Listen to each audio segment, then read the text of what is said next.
Good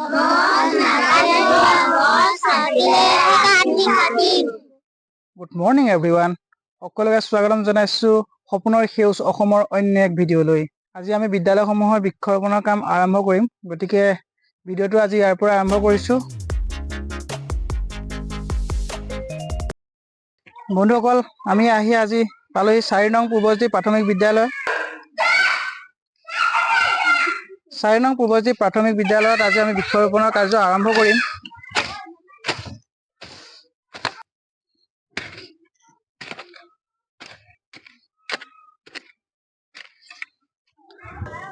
itu lo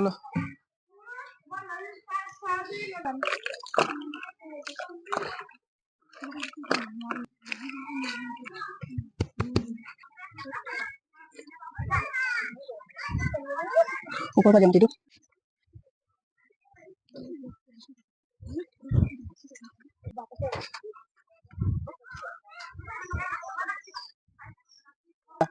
gos pulis যেতিয়া ৰুবা তেতিয়া সদায় সাইডটো টানকে গুছুকি দিবা হা। এতিয়া পানী অলপ দি দিয়া, তাৰ পৰা পানী অলপ দি দিয়া, গোবৰ পানী নালাগে, লাহেকে হা, জোকে নহয় লাহেকে। হেল্ল'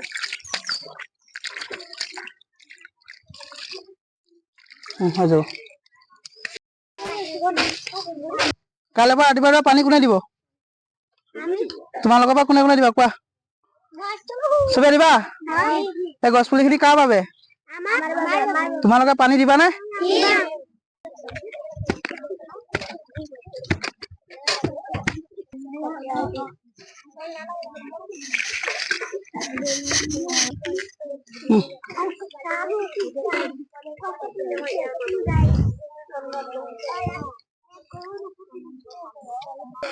পানী দি দে।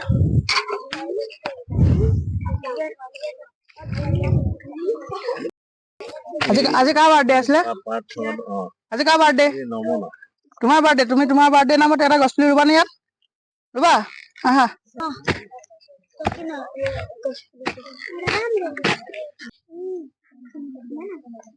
আজি নমনৰ জন্মদিন, গতিকে তাৰ জন্মদিনত এটা গছ পুলি ৰুইছে দেই। সকলোৱে হেপী বাৰ্থডে কৈ দিয়া এবাৰ। Happy birthday to you. তুমি ঘৰতে গৈ এটা গছ পুলি ৰুবা নে তোমাৰ বাৰ্থডে নামত? মা দেউতাক কবা হা যে মোৰ আজি বাৰ্থডে, মোৰ বাৰ্থডে তোমালোকে কেক কাটা নাকাটা কথা নাই, মোৰ নামত তোমাৰ এটা গছ পুলি ৰুৱা। আমাৰ 4 নং পূৰ্বজ্যোতি প্ৰাথমিক বিদ্যালয়ৰ গছ পুলি ৰোপণ কৰিছোঁ। এয়া গছ পুলিবিলাক আমাৰ ছাত্ৰ ছাত্ৰীসকলৰ মাজত, আৰু গছ পুলিবোৰ ভালকৈ প্ৰতিপাল কৰি আমি ডাঙৰ কৰিম বুলি, আৰু ইয়াৰ ফল আমি খাবলৈ পাম বুলি আমি ভৱিষ্যতৰ কামনা কৰিছোঁ। গছ নহ'লে আমি জীয়াই থাকিব নোৱাৰোঁ। জীৱ থাকিলে গছ থাকিব লাগিব। গতিকে আমাৰ এইখিনিকে মই আপোনালোকৰ মাজত আপোনালোকক কৈছোঁ। ঠিক আছে, ধন্যবাদ বাইদেউলৈ, বহুত বহুত ধন্যবাদ। আপুনি পুলিটো ৰুই দিয়ক। মই গছ পুলি ৰোপণ কৰিছোঁ। এনেদৰে সকলোৱে গছ পুলি ৰোপণ কৰিলে আমি ভাল পাম বুলি, আৰু আমাৰ পৰিৱেশ প্ৰদূষণৰ পৰা আমি থাকিব পাৰিম বুলি বিশ্বাস, মোৰ দৃঢ় বিশ্বাস।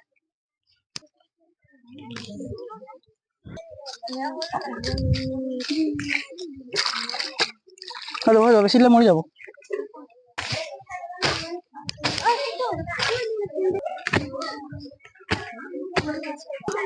যিহেতু আজি আমি জামু পুলি ৰুই আছো, ছাৰে অকণমান জামুৰ বিষয়ে কৈ দিব। ভৱিষ্যতে জামু পুলিটো হ'লে আমাৰ কি কি লাভ হ'ব? আমাৰ জামু পুলি আজি আমি ৰোপণ কৰিছোঁ আমাৰ বিদ্যালয় চৌহদত। আৰু এই জামু পুলি বহুতকেইটা কাৰণত ভাল, যিহেতু আমি এটা ফল হিচাপে পাওঁ, আৰু যদি আমাৰ তেজটো কমি যায়, মানে ইয়াৰ বাবে আমি আইৰণ পাওঁ, এটা শক্তি পাওঁ। গতিকে অকল জামু বুলিয়েই নহয়, আমি বিভিন্ন ধৰণৰ ফল-মূলৰ গছ ৰুব লাগে। আৰু যিহেতু জলবায়ু পৰিৱৰ্তন হৈছে, এই জলবায়ু পৰিৱৰ্তনৰ কাৰণে আমি গছ ৰুব লাগে। গছ থাকিলেহে মানুহ জীয়াই থাকিব পাৰিব। সেউজীয়া পৰিৱেশত আমি জীয়াই থাকিবলৈ হ'লে আমাৰ গছৰ অতি প্ৰয়োজন আছে। আমি গছ পুলিটো সদায় আমাৰ নিজৰ, যেনেদৰে আমাৰ ছাত্ৰ ছাত্ৰীসকলৰ লৈ আমি উৎসাহী হওঁ, ঠিক তেনেদৰে আমি গছপুলি ৰোপণ কৰি যাতে আমাৰ পৰিৱেশটো মানে শান্তিময় কৰি তুলিব পাৰোঁ, সেই আশাৰে আজি এই গছপুলি ৰোপণ কৰা হৈছে। ধন্যবাদ ছাৰলৈ বহুত বহুত।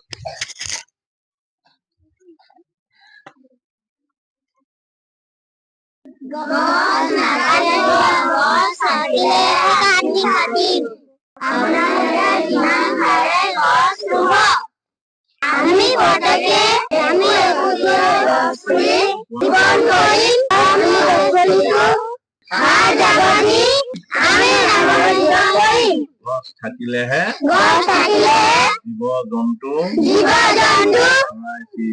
চৰাই-চিৰিকটি থাকিব। তেতিয়াহ'লে আজি চবকে এৰিলো, বাই বাই।